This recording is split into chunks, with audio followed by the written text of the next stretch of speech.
All right, Coach. Man, I tell you what, 4 in a row. It's been exciting to see you guys play over the last 4 weeks.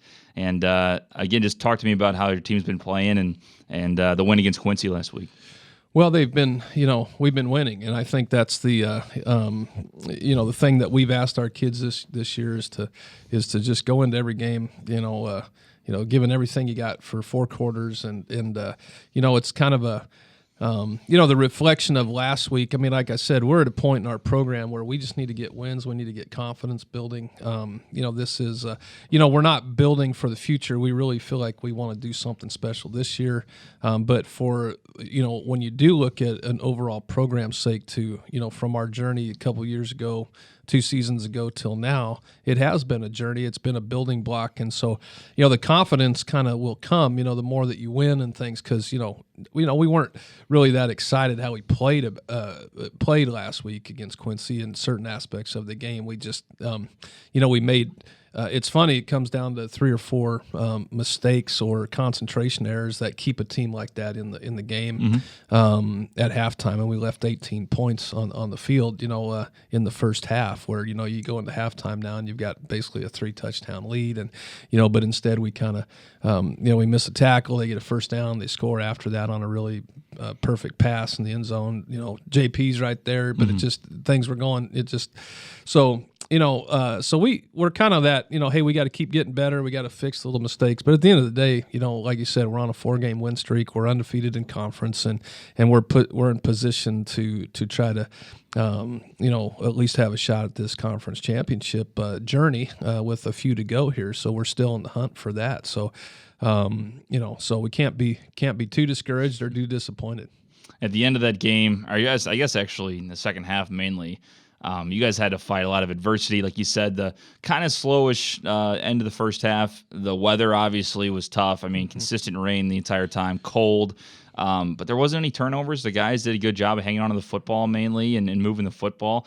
What did you tell your team? I mean, obviously it's football. They know you can play in any conditions. But what was your kind of message to your team saying, look, conditions are rough. We're not playing our best game, but we got to finish this thing out? Well, fortunately, we've had in fall camp, we had probably 4 or 5 practices that we were out in the rain, and even in the season, we've had 2 or 3 days where we stayed out in the rain and practiced in the rain. That so they're not completely foreign to that.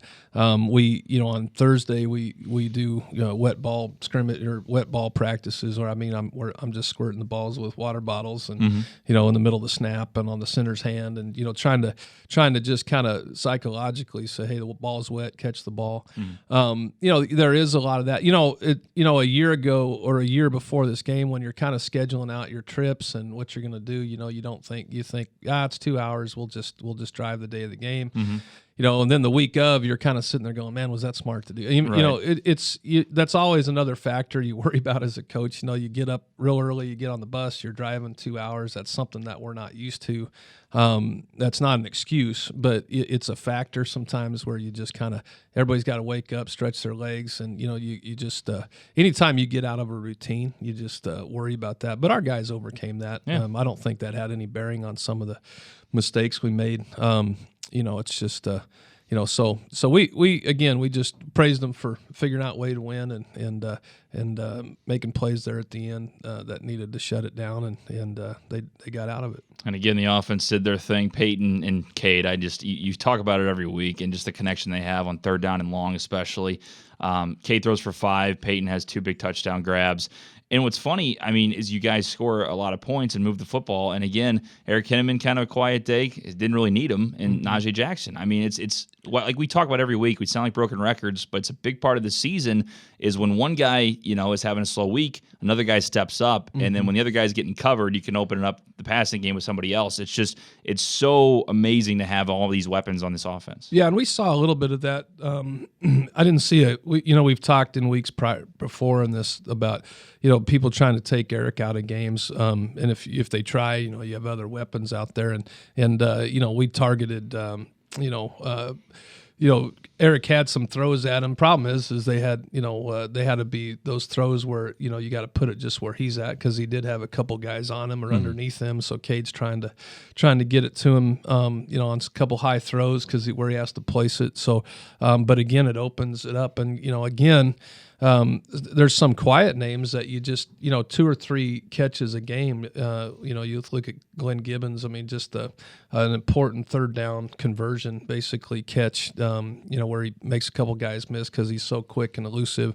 Him joining the ranks of our receiver corps this year as a new kid here is another weapon, but you don't see him that much. It's one of those things where you've got we're really blessed to have this kind of production at the receiver corps so deep. There's some guys standing around right now that don't get a lot of chances that can make plays like that too. So we're definitely fortunate there. Well, then on the same point too, I mean, you got all these receivers to worry about as a defense, and then you got Nash out of the backfield, who's been catching these screen passes and make people miss too. So it's literally a nightmare for defenses to cover him. Yeah, and it was fun to see Nash get a 100-yard game to over 100 yards and kind of get some of our run game that we got going a little bit Saturday too. That's one thing we've just keep emphasizing. We're just still chipping away at to be more consistent in our run game, and sometimes teams are going to say, hey, we're going to take away something or whatever, but that opened up some of our run situations of them trying to take a little bit more in pass coverage and knowing kind of how we've been attacking through the air, and it opened up some run stuff. It's good to see because Nash, you've seen him enough where if you get him a crease and he gets an open field, he can be really dangerous. And on the defensive side again, Drew Sears, I mean, just what a season he's had tackles wise, just been in the backfield all the time. The D line too, we mentioned, they're a passing team. We knew that they were going to pass the ball a lot.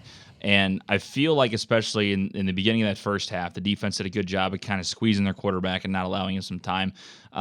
The biggest question, too, was replacing Rodriguez, going out in the linebacking core. How have you kind of seen your defense kind of progress with some of these injuries and stuff? Well, number one, we just don't talk about it a lot, to our team. I mean, they are what they are, and so it's just always the next guy up. So, we've been, yes, this defense, in fact, our team in a lot of ways has really having to overcome a lot of adversity as far as it's not just guys that are out because of injuries. We got a number of guys that are playing injured, and so number one, we don't say it. We don't say even who they are. I mean, that's just part of football. We don't want other people wondering who's what and who's that. But as a coach, you kind of sit back and maybe fans or people kind of wish man, I wish we're destroying people or doing that, or they'll look across the conference and say, why is this team doing this? I get that. But I in the internal information of our team, and you can't help but be proud of a team that's overcoming a lot of adversity this year and in situations like that. So, defensively, it's been a little bit, we've gotten real thin at linebacker. I mean, you got Drew Sears right now because we've had with Anthony, we've had, we've got 2 or 3 of them out right now done for the year, surgeries. So, we've had Drew's backup, Bubba, is overplaying another linebacker position. And so, Drew's having to carry a lot more of a load. So at the start of the year with the depth we had at linebacker, it's really changed to where we are now. But they just keep plugging, they just keep fighting and grinding. And then Darius Williams, we've seen him kind of, unfortunately, bitten by the injury bug from time to time this year. Wasn't in that Quincy game either.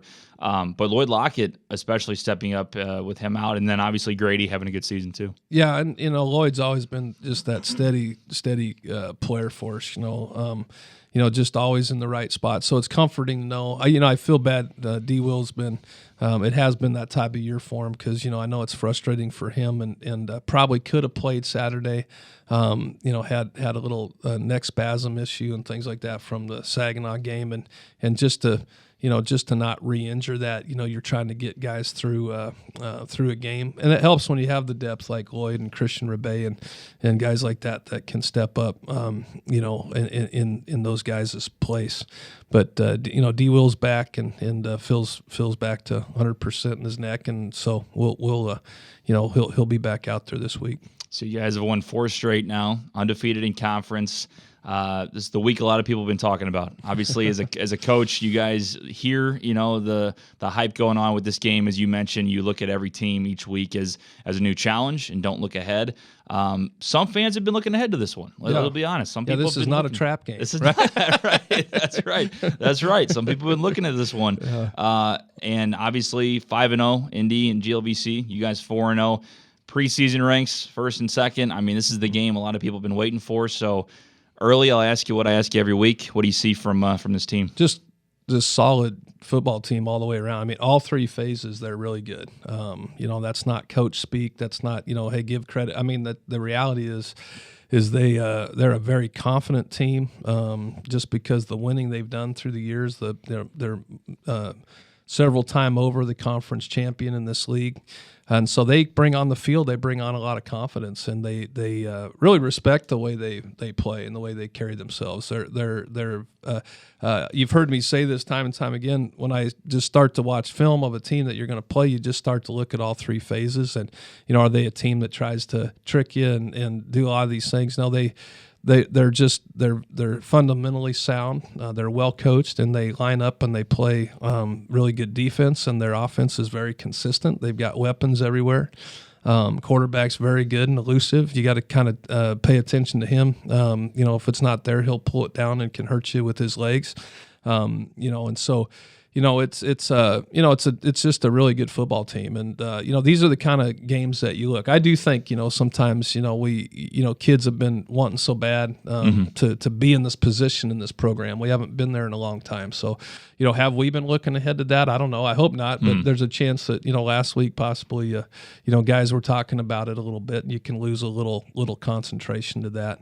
But I like our football team too, and I think we can. I think we match up well in a lot of the skill positions, and I think really it will come down to kind of the line of scrimmage a little bit. Who's gonna kind of control and win that. But you can see why they're a very good football team. There's no question.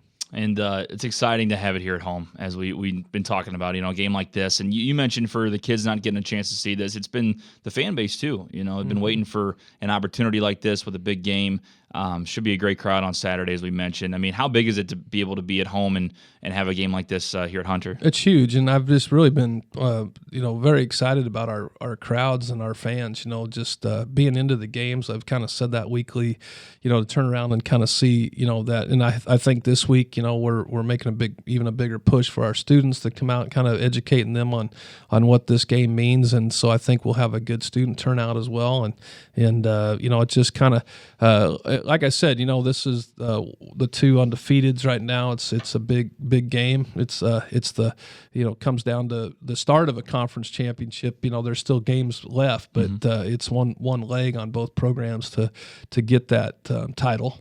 So you can kind of say it does come down to this week, at least for this week. Yeah. Indy's obviously a very sound team on both sides of the football. I mean, their offense very balanced. I believe they have over 1,900 yards passing, over 1,700 yards rushing, or that might be flip-flop.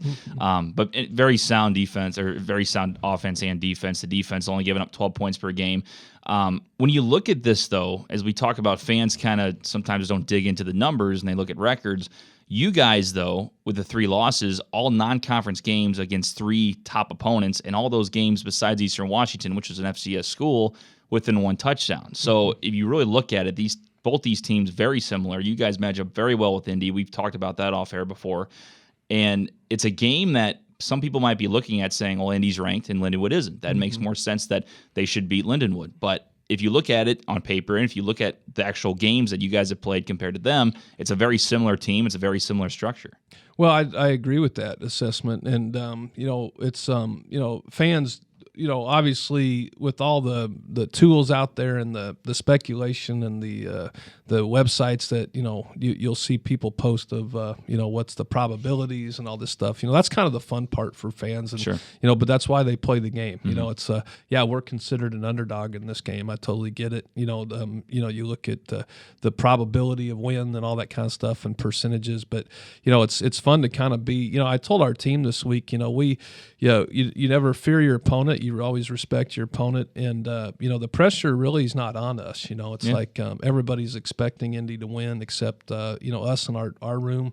We don't guarantee things. All we talk about is just going and playing with everything you got, the best effort you can give, and let the scoreboard kind of work itself out. We just trying to take the pressure off of our kids to say, hey, go have fun. These are the moments you play football for, and we haven't been in a game that has has this kind of impact in a long time, and that's really got our guys jazzed up a little bit. I think you guys have been doing a good job of keeping the pressure off with games like this, but have you seen any change during practice? Some guys maybe a little bit quieter than usual, more focused just because of a game like this?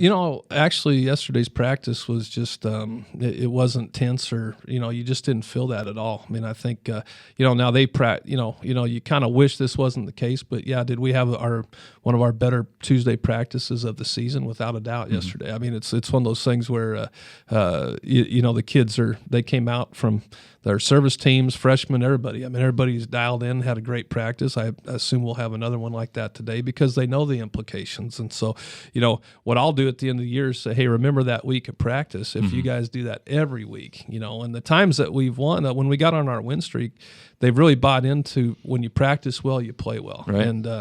And so I think that's kind of resonated. I think they're seeing the fruits of their labor with that. And so, again, this week of practice has even intensified in a good way, not tension, but we still have some fun at practice. I mean, sure. I could really tell if that was the case, because if guys weren't doing the little things that they do, kind of waiting or stuff that goes on during practice once in a while, then I'd be concerned. But, we kind of had a very good energy practice and a good practice.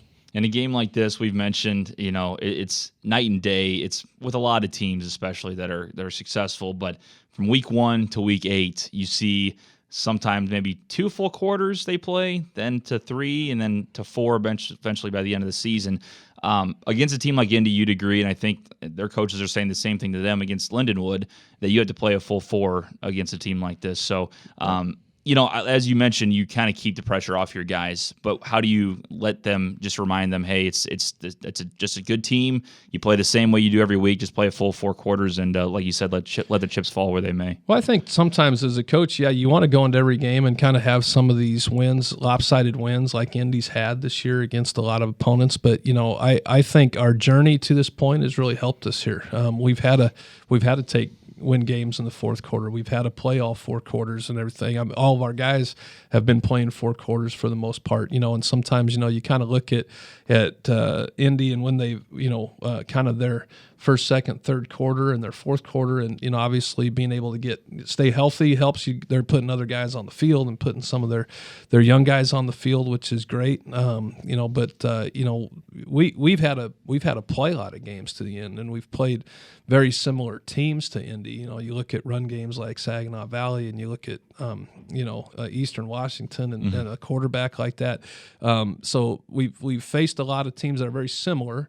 This might be the most well-rounded team in all 3 phases of just how solid they are, and so I think we'll match up well.